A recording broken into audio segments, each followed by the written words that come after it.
All right, Chair. If it's your prerogative, if you're ready to go, we can call this one to order and get off after it.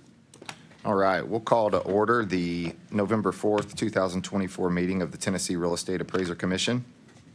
Thank you, sir. All right, roll call then. Brett Mansfield. Here. Eric Robinson. Here. Francie Mello. Here. Sandra Tuck. Here. Nelson Pratt. Here. Dr. Mark Sunderman. Here. Will Haston. Here. Taylor Vandever. All right. Looks like we have quorum then, Chair. Let me go ahead and do the notice of public comment period. We're going to add this to the agenda going future, just to let folks know in advance that we do have that period at the end of the agenda, per usual, per statute.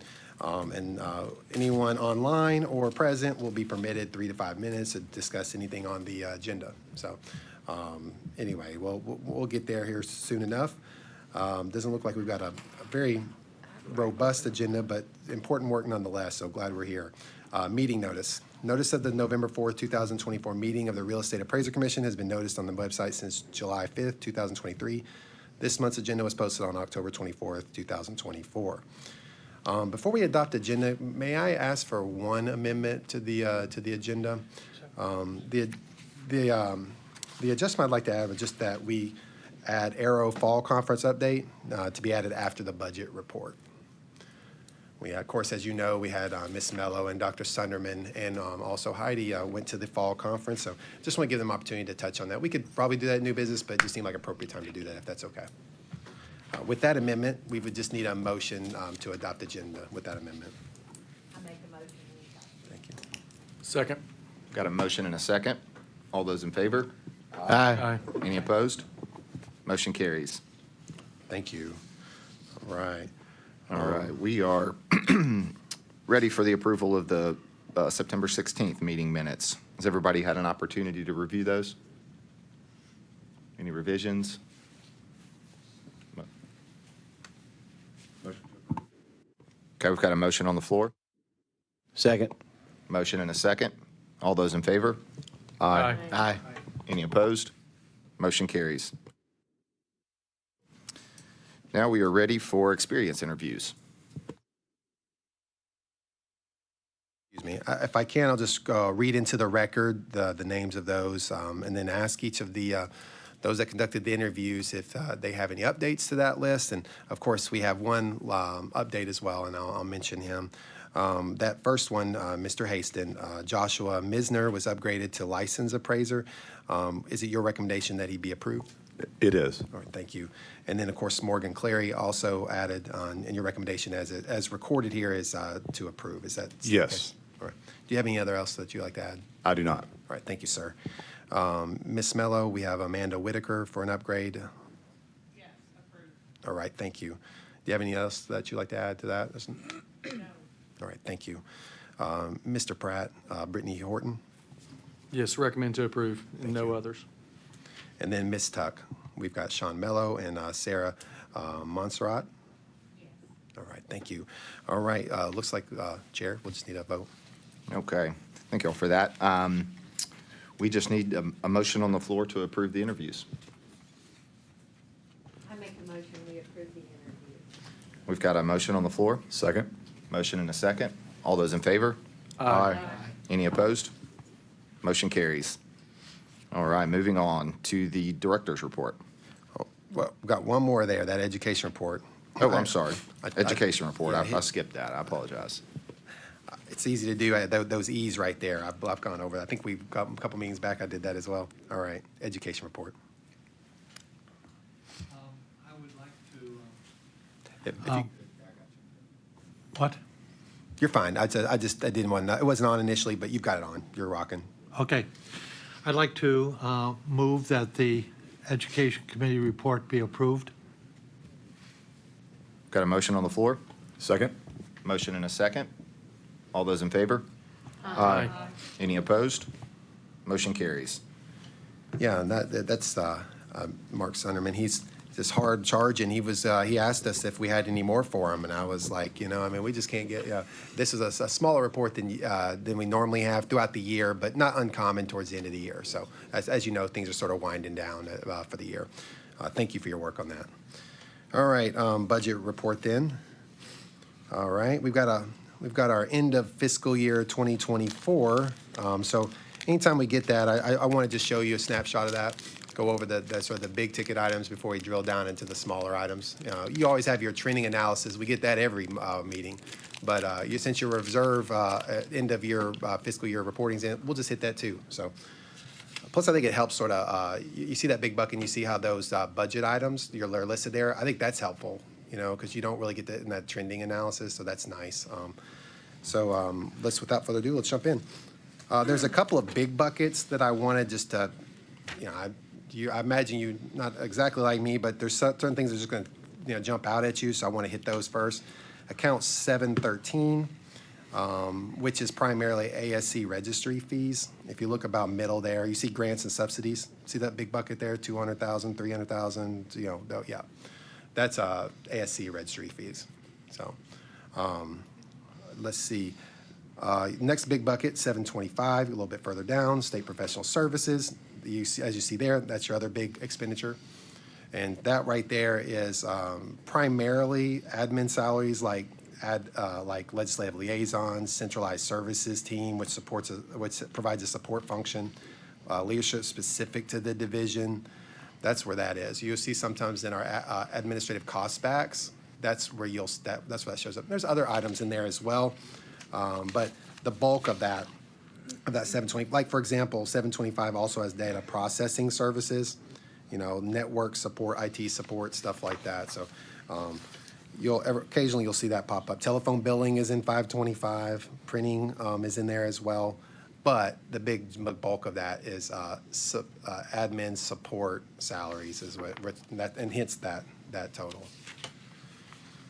All right. Unless there's any questions on here, and then I just draw your attention all the way down the bottom. It's just like a P&L sheet basically, just like you would see in trending, except for here you've got it in reverse. You've got your profits at the bottom and revenues, and then you've got your losses or your expenditures at the top. But nonetheless, it shakes it all itself out to the bottom line, reserve balance after core expenses. As you see, we're increasing. However, this fiscal year, as opposed to last fiscal year, we only added $70,000, which is actually good. That was encouraging me. We don't want to build reserves. That draws attention from legislature. So we're, right about you're getting that one about as close as you want to. And that was after total compensation as well. So that's after all the core expenses and after the upgrade in salaries that the governor, passed on to the state workers. So I think we're in a good place. Unless you have any questions there, then we can move on to the trending analysis there, which that should look very familiar to you. At our last meeting in September, we covered all the months of record available to us, which was May through June. That was into the fiscal year. As a result, we'll focus primarily on just these 3 months. July through September. I only saw 2 things that jumped out at me. You have other expenses under Edison in August. If you look under August there, you've got other, see that 10,000 number, about, quarter of the way up or a third of the way up. I saw that. And then also legal cost backs in September. So next column over, legal cost backs, that $13,000 line item there as well. So there's a couple things there. One under other in August, those are payments to the ASC registry, all right? So that happens. So you got a few trickling in, which actually is somewhat related to the legal cost back. So Taylor's been playing collections for some of those folks that have been in deficiency. So it kind of works hand in hand. Yeah, they paid us, but then we kind of had to work for it too. You know what I mean? And so you could see that the organic nature of the budget flesh itself out based on how we do our work and what's happening. Also, Anna, not to be left out as well, rulemaking filing as well, that's ongoing, retrospective rules, and I think we're going to see that in January, January, right? So it's been a ride. So January, you'll see that in January. So anyway, all of that shakes itself out into those 2 totals. I didn't see anything else that just jumped out at me, but as a result, that's why we've had that deficit there for September. But with that, not necessarily a regularity, but completely consistent with our nature of business. I suspect that we're tracking where we need to be, because right now we're still 23,000, north of in the black. So, and that's 3 months in. So I feel pretty good about our budget right now. Any questions or comments? that's informational purposes only. There's nothing to vote on. It is what it is, you know, so, all right. Looks like then we are ready for the addition to the agenda. Thank you for doing that, the Arrow Fall Conference update. As you know, we had 3 of our members go, Ms. Mello, Dr. Sunderman, and of course Heidi as well. So we'll just work our way from there counterclockwise. So Ms. Mello? The main thing. Yeah, you don't need you on the, yeah, there you go. Okay. The main concern with the regulators' individual breakout meetings seemed to be the regulation and licensing of property inspectors. And while I'm not sure who would be handling something like that, it seemed like it was about 30% think there shouldn't be inspectors at all, 30% were in favor, and the balance think that inspectors need more training and a professional program.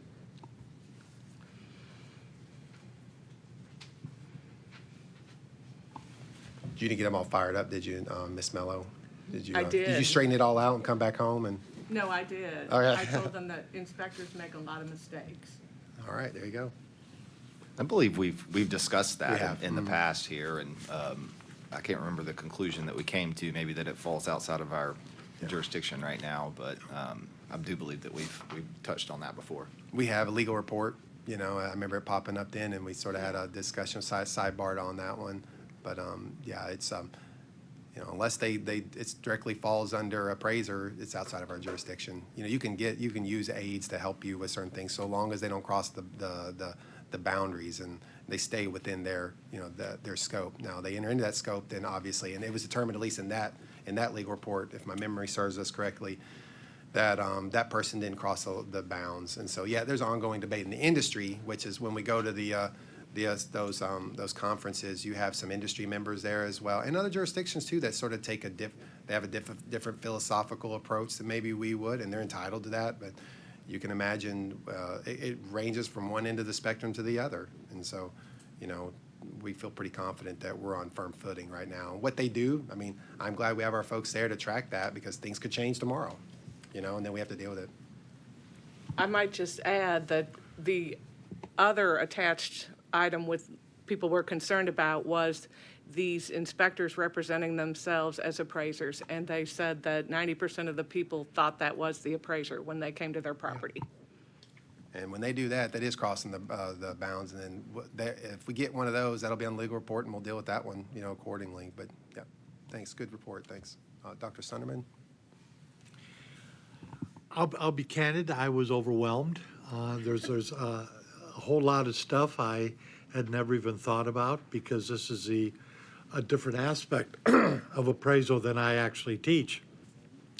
But, you know, one session in particular I found very interesting is we had one session where they had two lawyers talking about how appraisers respond when they get notified of being reviewed, you know, and how either the first response is, I want to sue the board, you know, how dare they do this, or the other response is contacting all of their clients saying, I can't do this anymore. This is done. You know, my license has been removed from me. You know, so the two extremes, and then even discussing the issue about how we may want to proceed differently when we decide to,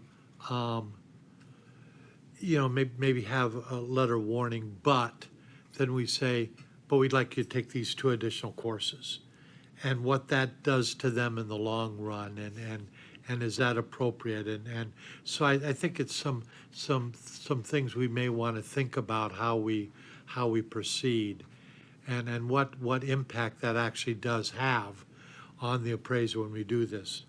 And they gave an example of someone who was, you know, accused of stuff totally inappropriate. I mean, she was asked to change something so long to go through, and she refused.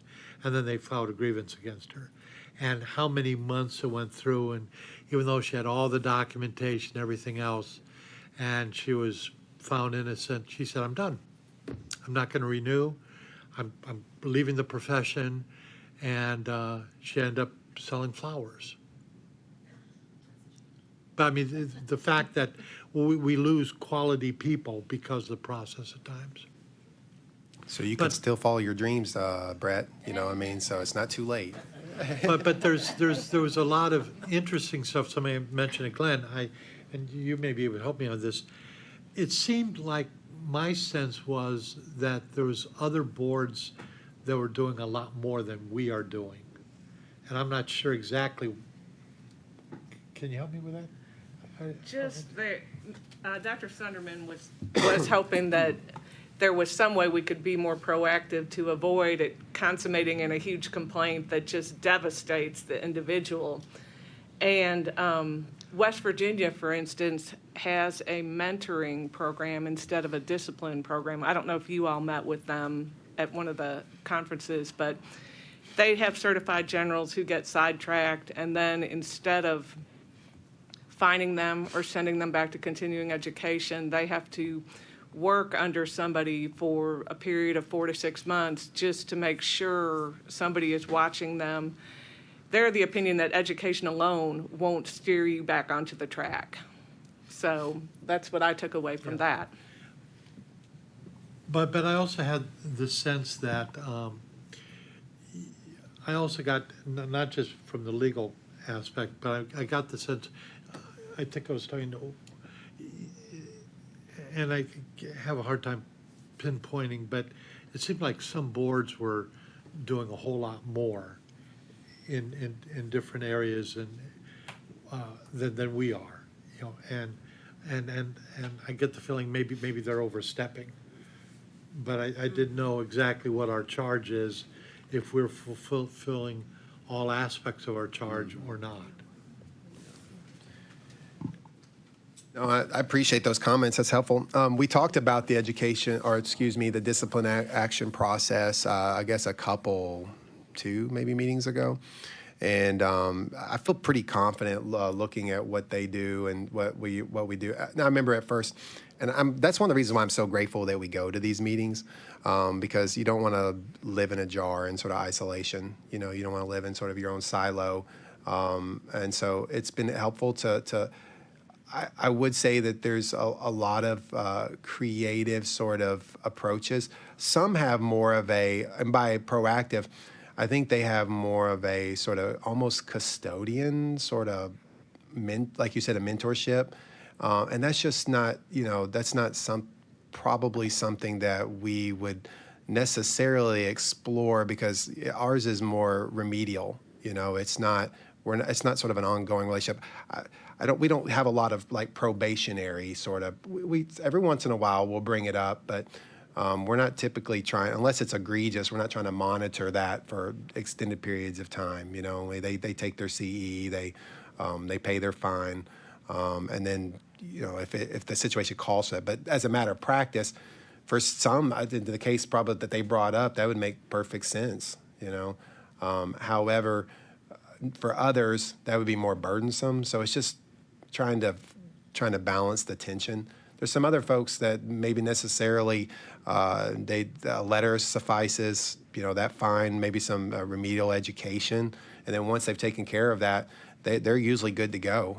Now, occasionally you get maybe the gentleman or lady you were talking about that could use, but then it comes to the question: is it the state's responsibility at that point to sort of usher them along to competency when they're supposed to be competent already?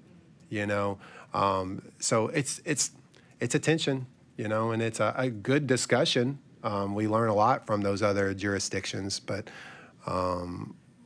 and a lot of useful stuff.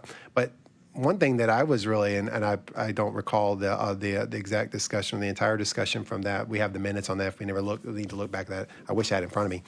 But there was 4 parameters that we discussed then. I don't recall all the parameters, but those parameters are good guides, sort of guardrails. A couple of those off the top of my head would be administrative parameters, statute, rules, administrative law. There's a lot precedent. It may be instructive, not necessarily one of the parameters, but instructive. So all of those things coming to bear to help us strike the right balance. But yeah, I feel pretty good about where we hit, and that's why I'm still. If there was some proposals from the industry, we'd welcome those. We'd look at those, and if we have the authority and we have the capacity, then certainly would consider that. I mean, we don't assume that we've got it dialed in, at this point, but I feel really good about where we lie, having seen the other jurisdictions as well.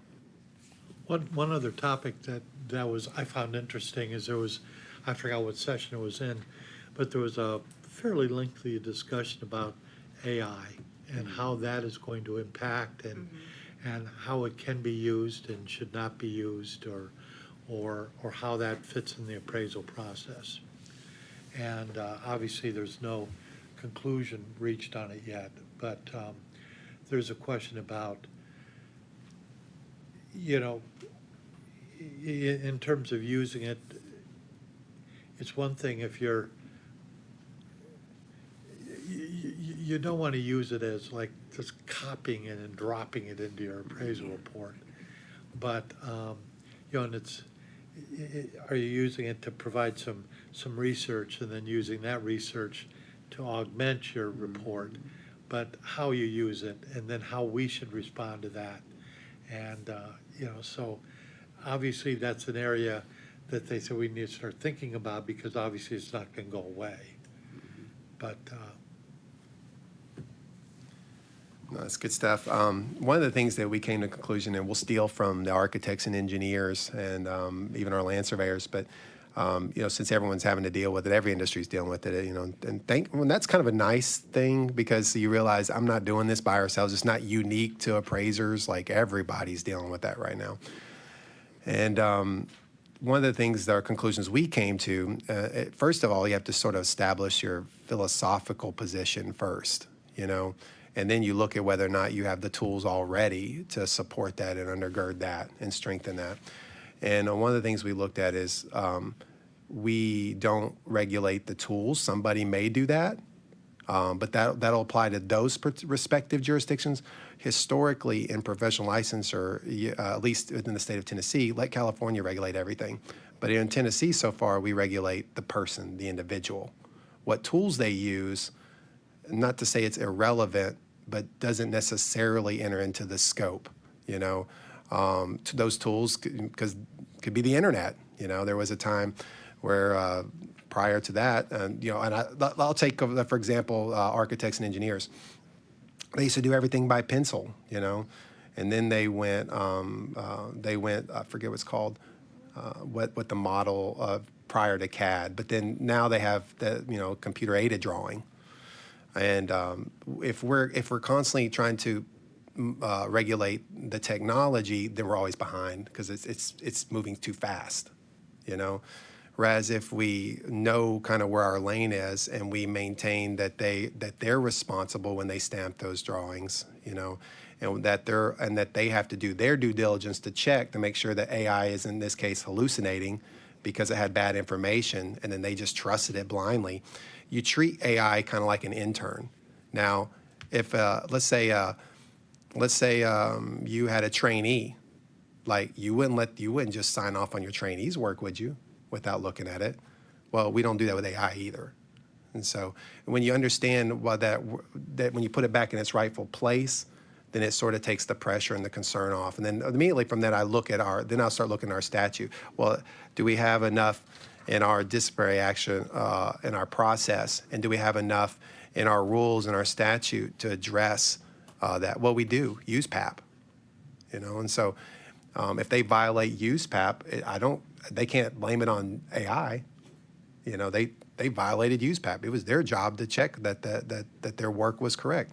Now, if you're a business person, I think you would be foolhardy not try to harness AI so that you can work faster. It's like having that graphics calculator. You didn't want to be the guy in math class that didn't have one, that was trying to do it all by hand, but you were still responsible. You still have to know that philosophically the concepts and But you have to know how it all works, and you have to be able to do it still without the aid of that instrument.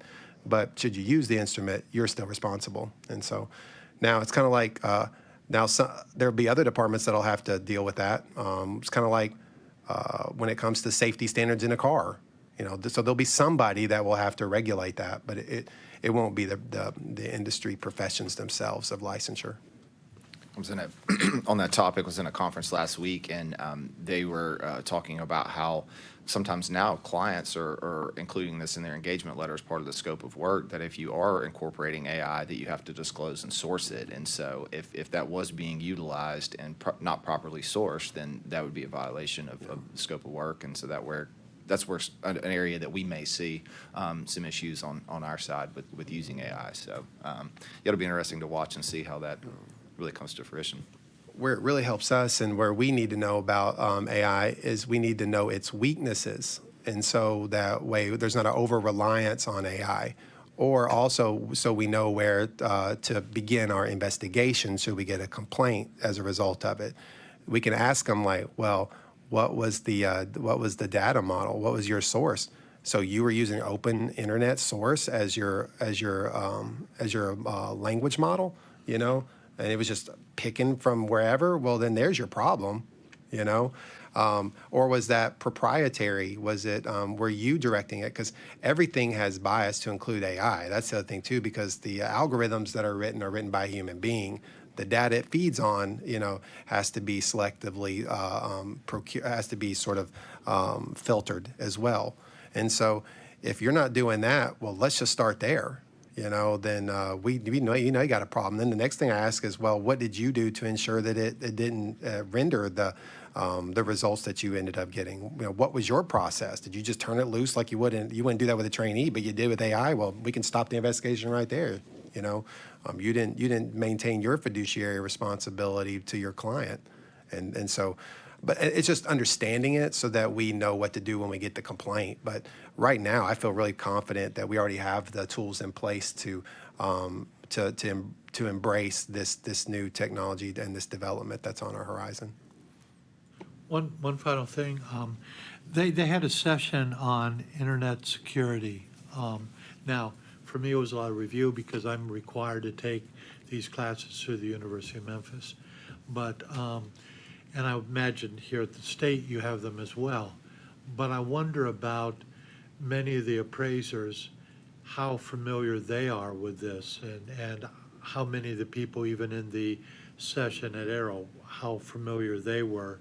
And I'm not saying this is our responsibility as a board to have something out there available for appraisers in general, but it is scary how easy it is for someone to hack your system, your data, and stuff like this if you're not even marginally aware of some of the phishing and stuff going on.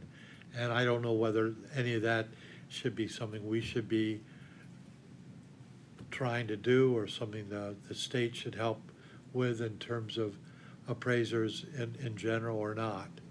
But it was, I thought it was, again, it didn't help me a lot because I just went through the training, but I thought it was very important that it was a topic that they did cover at the conference. No, that's good stuff. One of the things that we've grappled with in some of the other industries is just to what you're talking about, Dr. Sunderman, is, because there are probably people acting in good faith that have an over-reliance on AI because they just don't know any better. They don't realize that I need to check the language model it's using. I need to sort of make sure it's not hallucinating, and I need to be aware that there's still people who write algorithms, and what are those algorithms, and so those type of things. And so, we've talked about that. I think it'll probably have to happen at a higher level, but I do think that we continue to sort of bring it up for sake of awareness, and that's something that we need to be sort of discussing for sure. I guess while we're on Arrow, we were looking, the spring conference is virtual. Is that? That's what I understand. That seems to be the consensus. Yeah. And Dr. Sunderman also cast a vote representing Tennessee at the board meeting, so thank you for doing that. So if you end up not liking the board, I did vote yes for them. So it's my fault. Good deal. Did you guys have anything else? Thank you for bringing that. I have one thing to add in the Fannie Mae wrap-up. This applies mostly to residential, but Fannie Mae has started to turn people in if they think you're in, I believe the example was Houston, and somebody had done 4 appraisals or 2 appraisals, and they were on opposite sides of Houston and maybe a little south of Houston. And the consensus was, when they made the complaint, that this person could not be doing this without professional assistance of some sort that was not mentioned, and could not cover that amount of ground in one day, that's a little bit concerning. Did they mention these were going to be automated complaints, or did they get into how that would be done? They did not, but somebody could have a driver, somebody could have a lot of things going on, so it's to be monitored. Yeah. So the data value was the same date for 4 appraisals? Okay. Yes.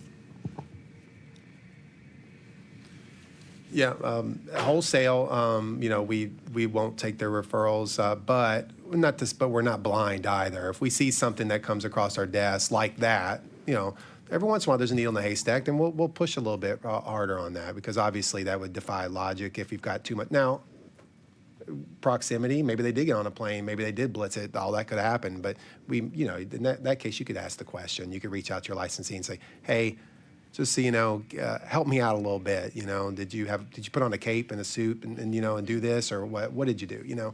How did this work? But as a general practice, for them just running their algorithms, again, what we know about bias, to take it back to AI, that is what that is. That's an application of AI. I haven't seen your algorithm, so I guess just take your word on it, Like, we don't do that with anybody else. That's citizens here. Why would we do that with you?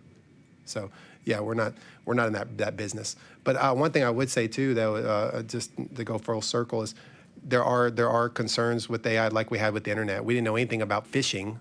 We didn't know anything about malware when all that happened. Hitting on links and then uploading stuff. Those are all things that companies didn't have IT security, robust IT security branches and divisions within their building, So we didn't have internet security of robust, because there was no internet. And now that cybersecurity training that we take now, it keeps getting longer and longer and longer, because there's opportunities for folks to figure out how to beat us, And I suspect there'll be some of that with AI too. And so we're just on the front end of that. All right. Anything else? If not, I'll turn it to Heidi then, see if she had anything. A little bit.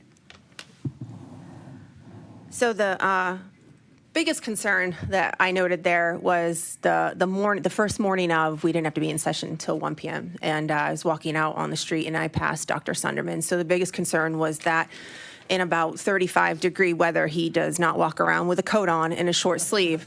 So that was concerning, but apparently he lived in Wyoming for 22 years and he is accustomed, which makes me feel terrible, because I'm a native New Englander and I have apparently lost everything because I was freezing and hunting for gloves. So my biggest concern was Dr. Sunderman.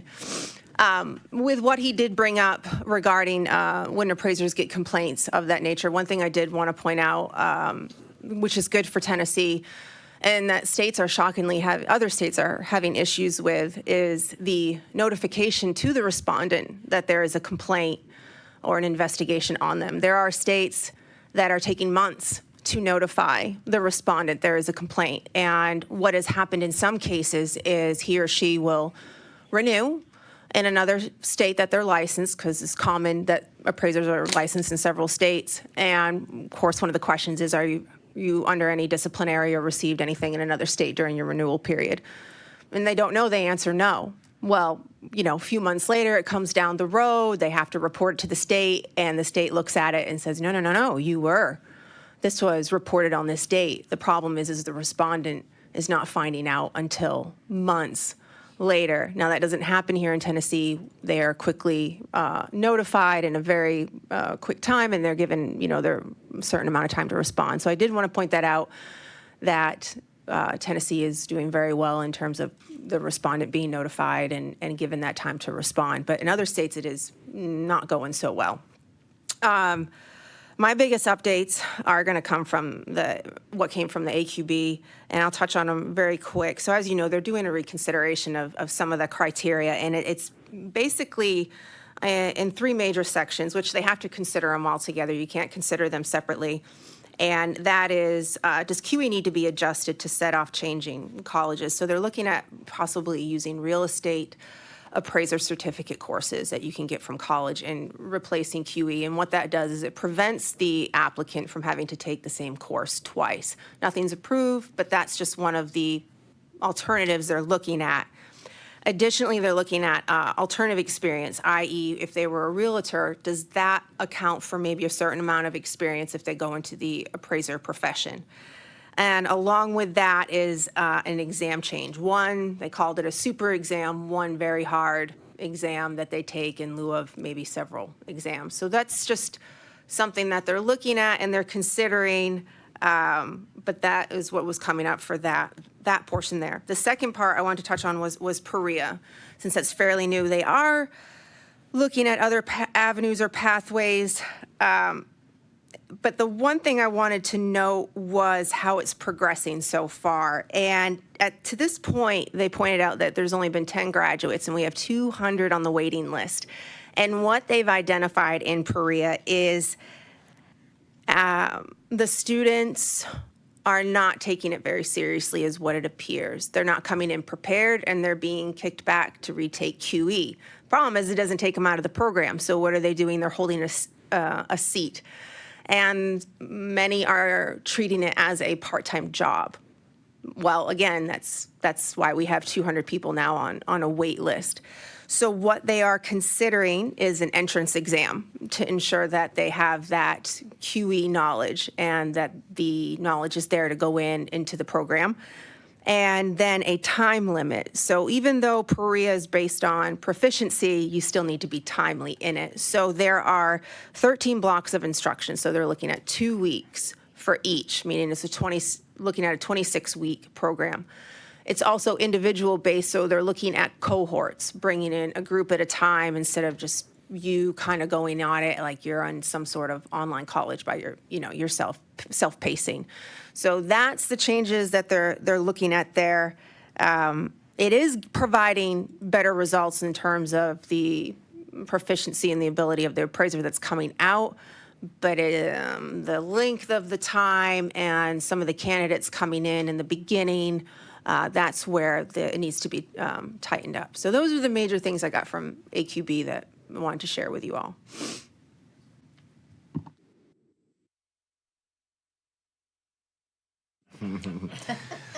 Well, thank you all for going. I know that's a commitment, and so we appreciate your service there. So, okay, we'll move on to the legal report. Okay, good morning. Before I get into the summaries, are there any questions on any? Okay. I'll just give a brief summary of each one, and then we can discuss as we go through. The first one is 2024-049781. In this complaint, it was alleged that despite canceling their appraisal with respondent, complainant was still billed nearly 50% of the appraisal fee. However, counsel was informed that this complaint was filed against the wrong respondent. Additionally, this complaint appears to be a billing issue which is outside the scope of the commission's jurisdiction. As such, counsel was recommending closure. Motion to close? Got a Second. Motion and a second on the floor. Any further discussion? All those in favor? Aye. Aye. Any opposed? Motion carries. Okay. Number 2 is 2024-048991. In this, complainant was alleging that respondent came to appraise their property on July 23rd, 2024, and that the deal fell through, and that the respondent later submitted the same report on August 19th, 2024 for another deal without reappraising the property. However, respondent explains that they were only hired once to fully appraise the property, which was July 23rd, 2024, and that they had received two revision requests and resubmit the report twice based on those revision requests. Additionally, counsel requested an expert review. The expert determined that there were no observations that reflected noncompliance with the USPAP standards. As such, counsel was recommending closure.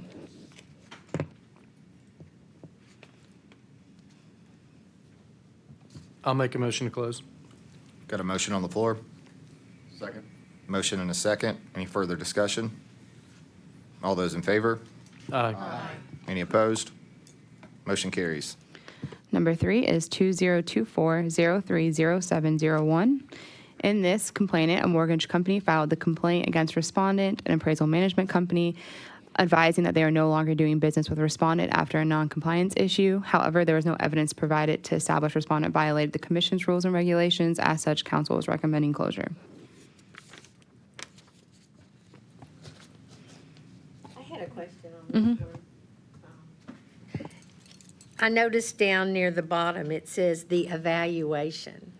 Was that, there is an evaluation form that can be done versus an appraisal I think you're form? speaking on 4. We're on 3 currently. Oh, okay, I'm sorry. I thought we were on 4. Motion to close 3. Okay. Second.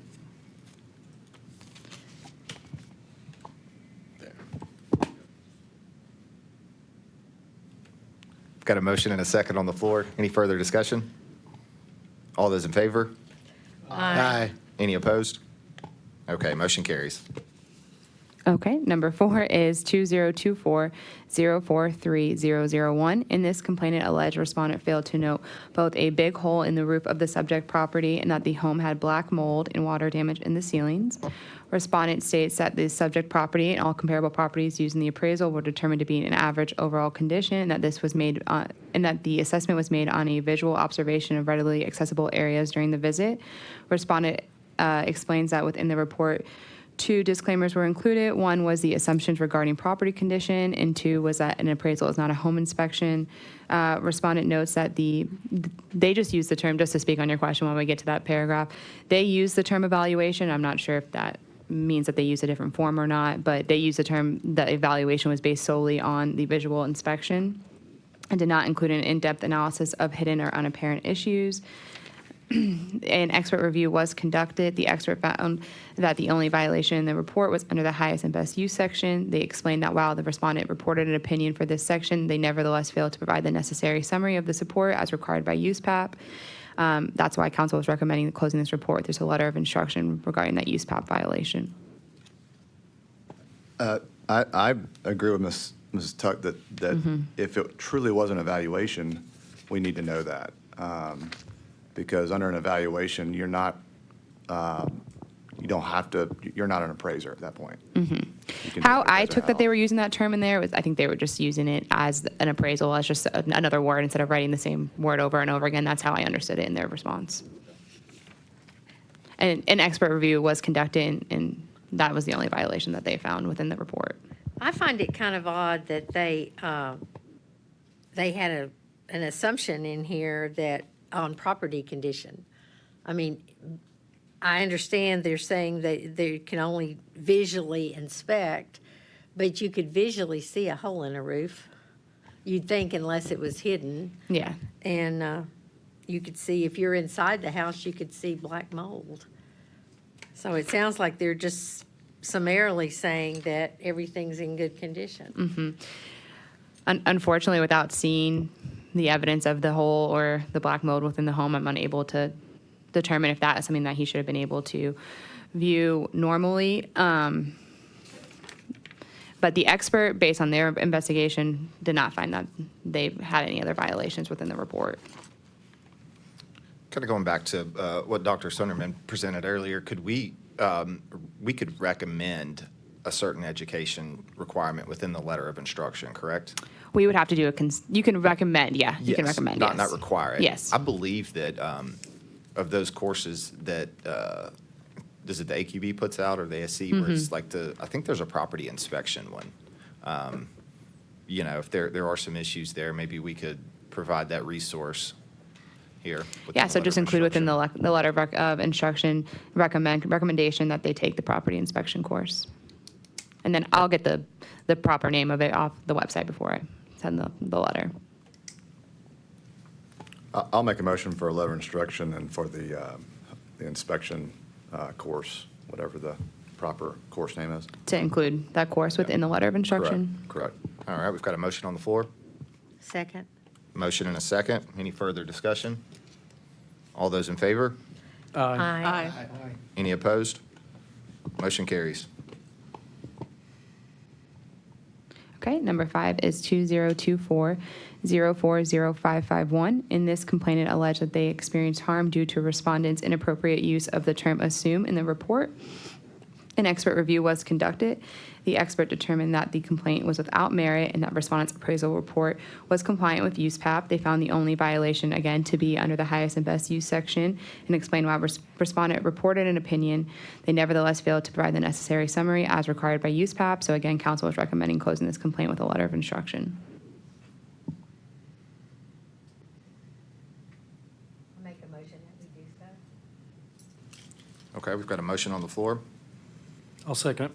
Motion and a second. I'll just add one thing before we vote on this. I know in all my experience interviews, I think we need to be conveying that just checking that box on the URAR for highest and best use is not sufficient. I think our reviewers have shown that doesn't satisfy that requirement. So, it is something to think about as we work through that interview process.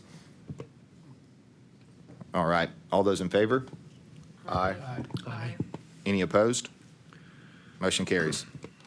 Okay, number 6 is 2024-030221. In this, complainant alleged when they were reviewing complainant's report, they observed multiple USPAP violations. Respondent states that they believe the report was supported by the available market information. An expert review was conducted. The expert found that there was a missing analysis within the neighborhood section in violation of USPAP. They further found that while respondent reported an opinion of the subject's highest and best use, they failed to provide the necessary summary of the report, another violation of USPAP. Under the sales and subject history section, the expert determined that respondent violated USPAP by failing to properly denote the subject property had 2 transactions on the same day. The expert explained that respondent labeled both transactions as normal sales, but failed to provide necessary details to support the claim and allow the intended users to understand the report fully. The expert found that respondents' analysis fell short of the requirements in USPAP under the reconciliation section. Specifically, the expert noted that the analysis consisted of only the following statement: the cost approach is completed on form and normally represents the upper end of the value range. Finally, in the income approach section, the expert determined that while an income approach was developed, no summary of the information analyzed was contained in the report, in violation of USPAP as well.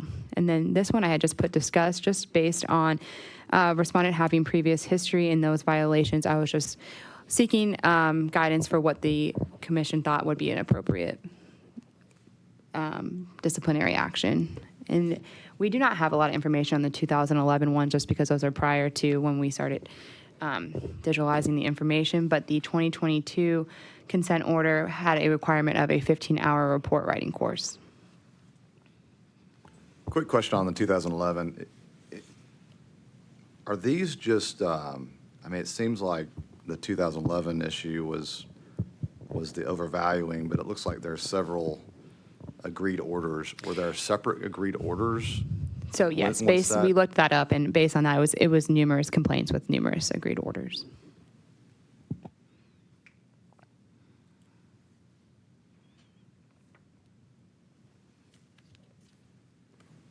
Do you have a summary of the 2022? What were the USPAP violations that they Yes. found? So that was under the highest and best use section. It was that they did not properly summarize it. Under the cost approach section, they found that the section was not developed and there was not an appropriate statement as to why it was not applicable to be included in the report. Under the income approach section, the expert found the section was not developed and there was not an appropriate statement as to why it was not needed to be included in the report. And under the reconciliation section, the expert found that this section contained contradiction statements pertaining to the scope of work. So it's basically the same Issues. conclusions and issues as that were found this time. Yes. Just going back to 2011, are you saying that there were 5 instances in 2011 of overvaluing a residential property, or was that just pertaining to one file? It was 5 separate complaints by the same person. And I'm assuming that was a lender that was making the, We don't have that information. It was prior to. Anna's just double checking with Encore to make sure, but I don't. Yes, it was.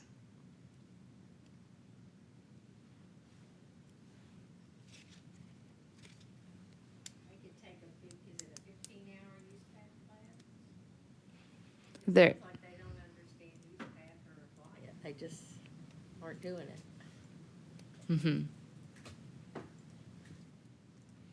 And that's what they were ordered in 2022, was that they specific were class? ordered a 15-hour report writing course.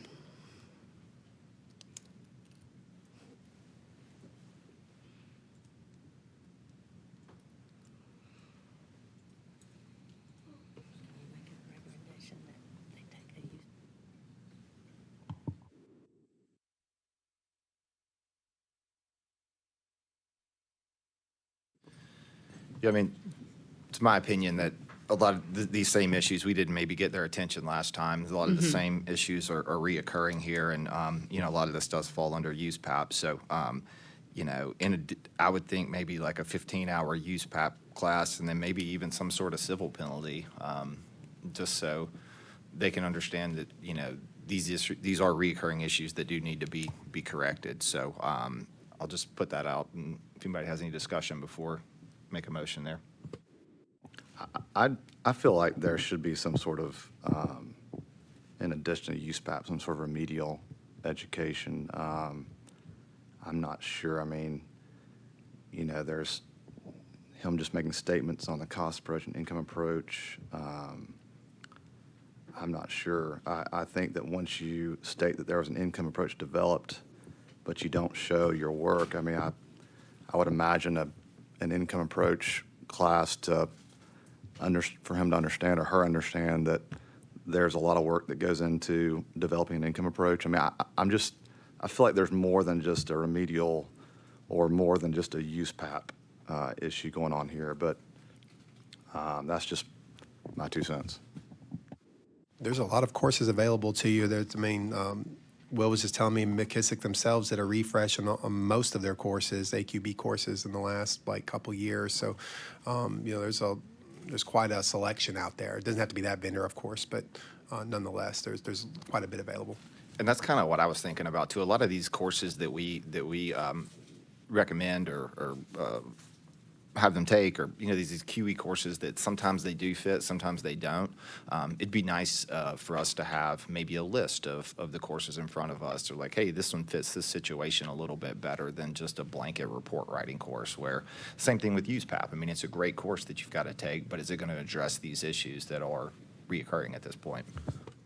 Was there I feel like there was an Aero conference that it wasn't the one that I attended, but I feel like the one prior to the one that I attended back in May of this year, there were some courses that were presented to us that sort of fit this description, and I'm not sure what those are, but do we need to table this until next time before we get that information, or like, I feel like that would be appropriate in this situation.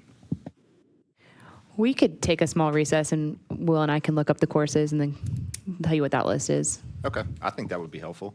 So do we want to keep going or just pause here and then maybe take? Why don't we just pause here and then we'll come back? Because then after this, it's just the represents. Gotcha. Okay. So maybe take 10 minute then, is that 10 okay? minute. That's perfect. So.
Okay, has everybody had an opportunity to look?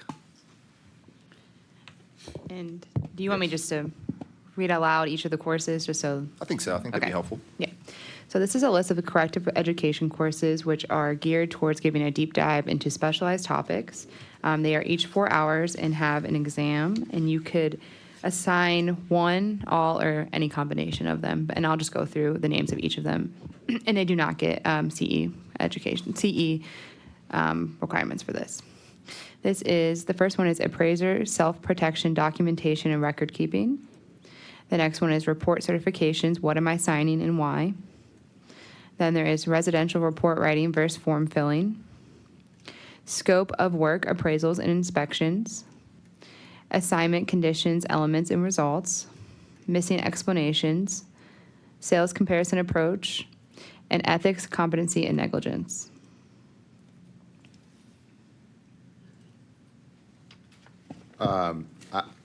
My recommendation would be the missing explanations course,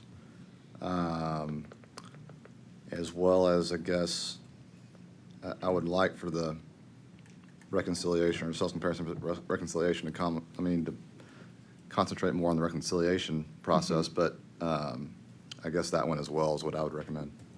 So the Missing Explanation course and the Sales Comparison Approach Reconciliation course. That's what I Recommend. Yeah, recommend. just writing down. Yeah. Does anybody else have any thoughts after hearing those, looking at those?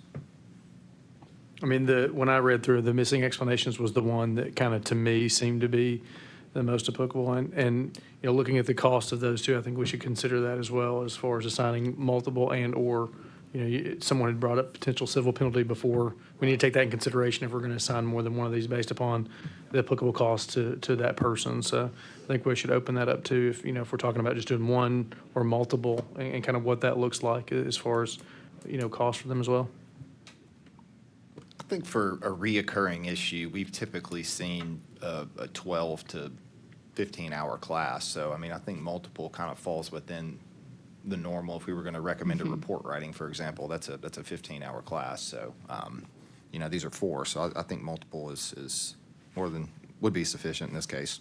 One thing I might add to that, the missing explanations for sure is one that I think. The other one that kind of stood out to me is the ethics, competency, and negligence.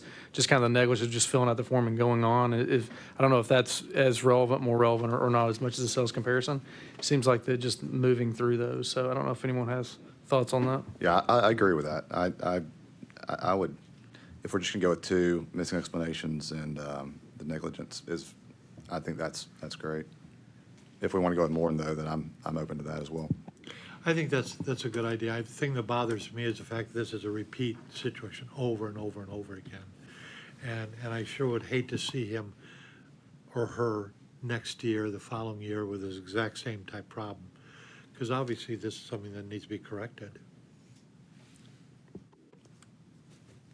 Okay, I'll make a motion then. So I'll make a motion for the, I'm going to actually recommend 3 courses. So the missing explanations, the ethics, competency, and negligence, and then the residential report writing versus form filling. Seems like some of these issues have to do with more form filling, just checking boxes, and that is, as you've seen, not sufficient. So I'll put that motion out there. I'll second. We've got a motion and a second. Any further discussion? Sorry, it must have been my fault. And just to clarify, is this to be completed with the typical, with 180 days of signing the consent order? Yes.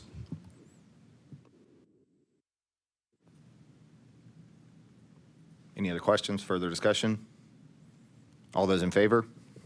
Aye. Any opposed? Motion carries.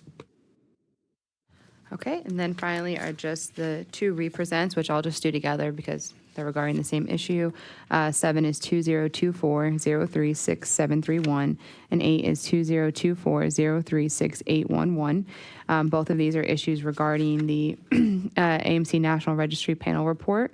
Both of the respondents are no longer operating in Tennessee, and we have been unable to contact them via certified mail. They both have bounced back as undeliverable. So I was recommending closing and flagging these so that if they ever begin to operate again in Tennessee, we're able to reopen it and deal with the issue at that point.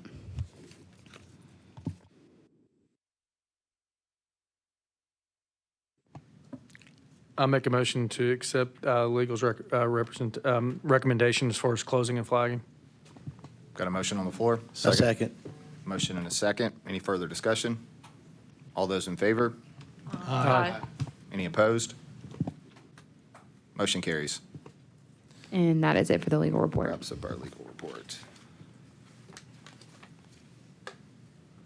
Okay, after legal, we are ready for new business.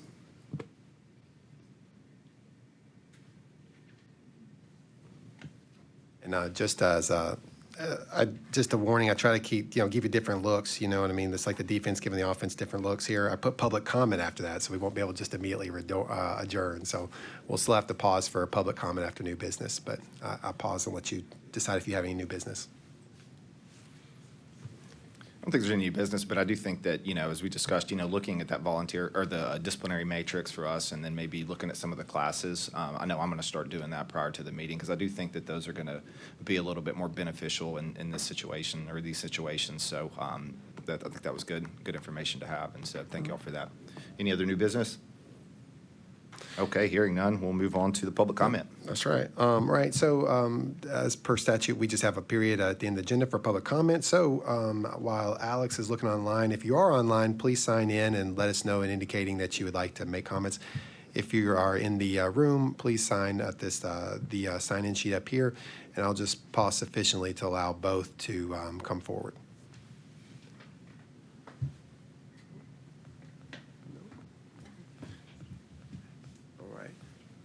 Hearing none and seeing none, Chair, it is your prerogative. We can move on to adjourn if that be your delight. I think we're ready. So all those in favor, leave. Aye. Thank you.